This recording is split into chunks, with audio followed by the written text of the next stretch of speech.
what we need to do is develop what's called leash control.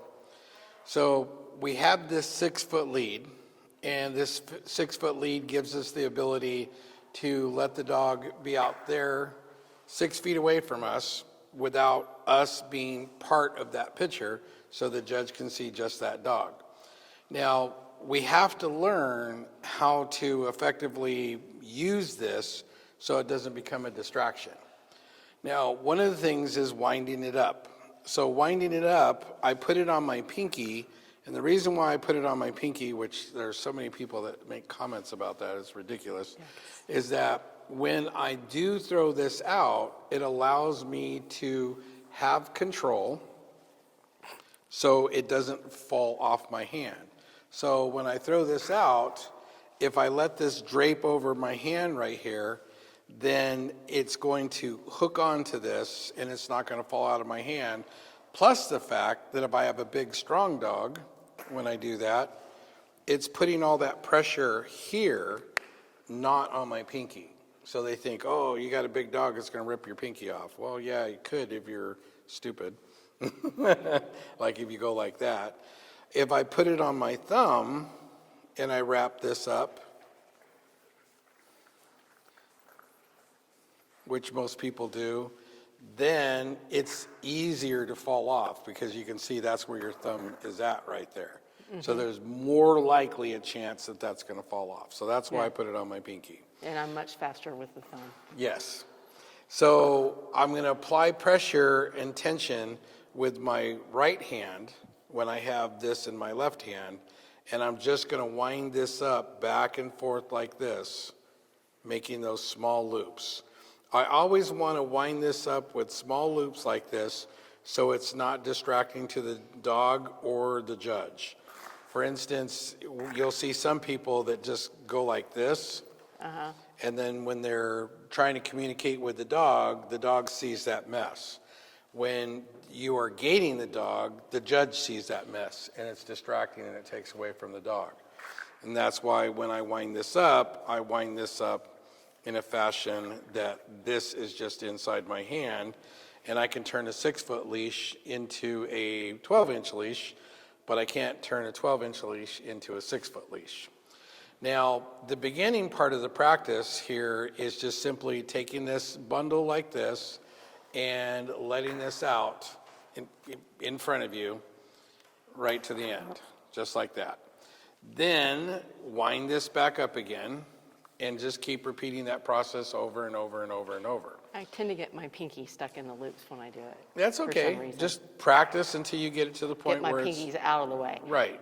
So it's not part of that anymore. Now, the biggest thing that you want to keep in mind is that when you have this leash, it should not be a distraction. What is a distraction? A distraction is when you have all of it hanging on the ground like that. People think that, well, Eric Salas says use a 6-foot leash. That means have 6 feet of it out there all the time. No. If your dog is in close proximity of you and that's dragging on the ground, then the dog is going to end up getting tangled up in that, and it's going to become a distraction. If the judge sees you and your dog like this and you have all this leash on the ground, the judge is going to be distracted by the leash. It's like, why do you have all that leash out there? You don't need all that out there. So all these things become a distraction, and then the spectators, the exhibitors, all feel the urge to make comments about what you're doing wrong. So, because that's their job. So here, I'm going to practice just a gentle loop like that.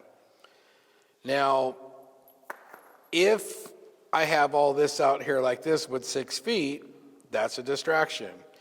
If I'm aware, I create an awareness of the proximity that my dog is in, and I wind this up so it's just a gentle loop, then that does not get to the point where it's distracting the spectators, the exhibitors, the dog, the judge, any of those people there. So you always want to think about the place that you're in. Let me give you an example. So let's say that I'm here and I'm being examined. Thank you for coming into my zone. And if I take my dog over here, to start working with this judge, if I have all 6 feet out, that's going to be a distraction. And the dog could potentially jump on the judge right there. So as I get into a closer proximity of the judge, then I'm going to back up and look at how quickly the dog is directly in front of the judge. Now, I had a student who's been through this, and she said that a professional handler and a judge commented on how ridiculous she looked backing away. But look at the efficiency of that right there. I backed away, this dog is right in front of that judge and ready to go. So the things that I teach are going to help the dog be more judgeable. And so, but if you do things so they're not correct, let's say I back up and I have all this leash out like this, and it's like this is all a distraction and it looks ridiculous. So you have to make sure that you take into stride how to do these things effectively. So effectively here is not having 6 foot of leash out. The other thing I can do too is as I back up, I'm positioning this dog right in front of this judge.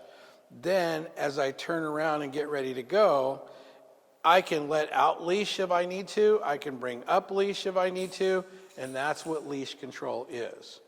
The ability to change the length of this leash and do it effortlessly so nobody can see what you're doing.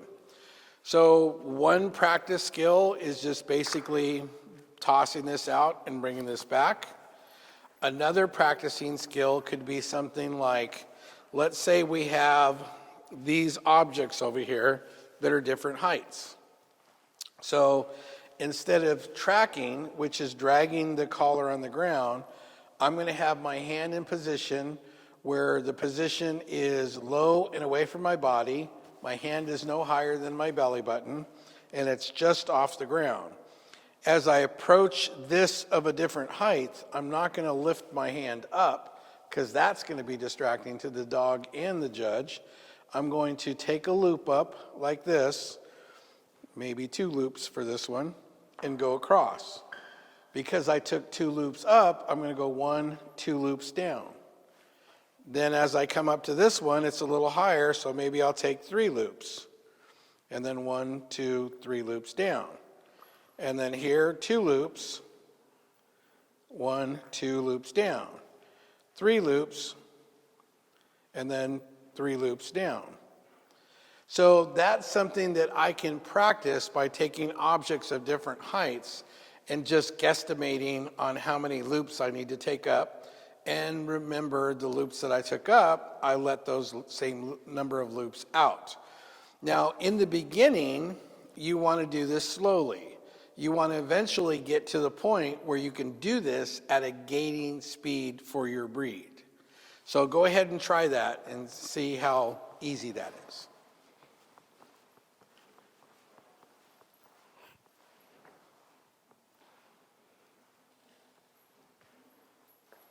Well, can I drag a little? You really shouldn't. You really Okay, should try here to we keep go. it so it's the same. Okay.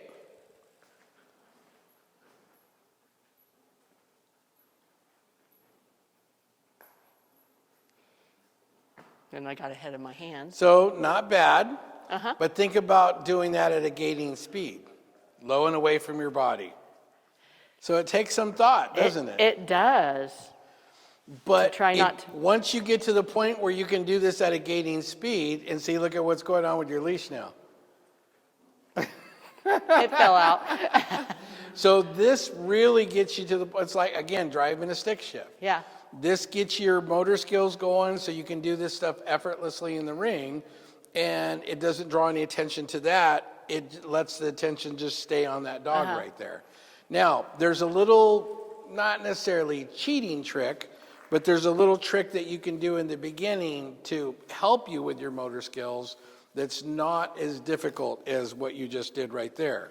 So what I'm going to do here is this will allow me to start integrating speed into this. So I'll get this to the point where it's going to be above all my targets. So I'll go 1, 2, 1, 2, 1, 2, 3, 1, 2, 3, 1, 2, 1, 2, 1, 2, 3, 1, 2, 3. Okay. So it's not actually dropping the loops and bringing the loops up, but after I practice the other way for a little while, now I can start to increase my speed by just making the hand motions. And then the third part of that process is actually winding that up at speed. So try just doing that and see how much faster you can go. So 1, 2, pick it up, 1, 2, 1, 2, 3. Oops, the hand still went up. 1, 2, 3 again. Man. 1, 2, 3. 1, 2, 1, 2, 1, 2, 1, 2, 3, 1, 2, 1, 3. 2, 3. So see, you can go a little faster that way. It's like your brain keeps going, you need to lift that up. Right, exactly. You need to lift that up. And that's- You're going to hit it. And that's what you're trying to shake off of that right Yeah. there. So that's where the video will come in handy. Because your brain doesn't know if you're doing it or not doing Right. it. So throwing the leash out, wrapping the leash up. Throwing the leash out, wrapping the leash up. You know, you doing it with one hand, doing it with two hands, that starts to get this muscle memory going. Then when you do this where you let out 2 loops, or you bring up 2 loops, let out 2 loops, bring up 3 loops, let out 3 loops, and do that process through there, that gets your brain thinking about that. And then when you're going to start to add speed to this, then you can just make the motions, but not necessarily wind it up until you can put everything together and actually wind it up at a gating speed. So those are some exercises that you can do to increase your awareness, your motor skills, and leash control. So it's not as easy as it looks, is it? No, because I can't move when I'm doing that. I know. You go like this and you stop. It's like, okay. So you're patting your head, rubbing your belly, counting like a horse. So people think, okay, Eric has you do some really ridiculous things. But if you can do that, then now you can effortlessly go through that ring without your dog getting caught up, without the leash becoming a problem or a distraction. You know, these are skills that your brain and all your appendages need so you can make this look effortless in the ring. And you can also keep the focus, the positive focus on your dog right there. So these are some things that you want to do. Now, to smooth out your gait, there's a little exercise you can do where you take a cup. The water cup. Yep. Fill it with your favorite beverage. That way, when you get done, if there's anything left, you can drink it. So, you know, let's say you want to do this and you say, okay, my favorite beverage is a Jell-O shot. That doesn't count. But it would work well. But it would work great and you'd feel great at the end. So you're going to take this and you're going to gait this around. Don't go like this for hand signals though. Yeah. You're going to gait this around and you can just go 1, 2, 1, 2, 1, 2, 3, 1, 2, 3, 1, 2, 1, 2, 1, 2, 3, 1, 2, 3. And by saying that verbally, you're making a conscious effort of what you would normally do, but you're keeping your hands smoother, which means you're not doing this. Not doing that. So that'll kind of help you out with that too. So let's go ahead and replace that with this and see how much more that really makes you think about keeping that lead down. hand smoother. Okay. Can probably walk easier now too. 1, 2, 1, 2, 1, 2, 3, 1, 2, 3, 1, 2, 1, 2, 1, 2, 3, 1, 2, 3. Now, when you see this video, you're still going. I'm still doing it. I lean. Right. Because it's a really heavy cup. It's a really heavy cup. Let's see. If I get it further out, maybe it works Yeah, better. try that. Okay. 1, 2, 1, 2. 1, 2, 3, 1, 2, 3. 1, 2, 1, 2. 1, 2, 3, 1, 2, 3.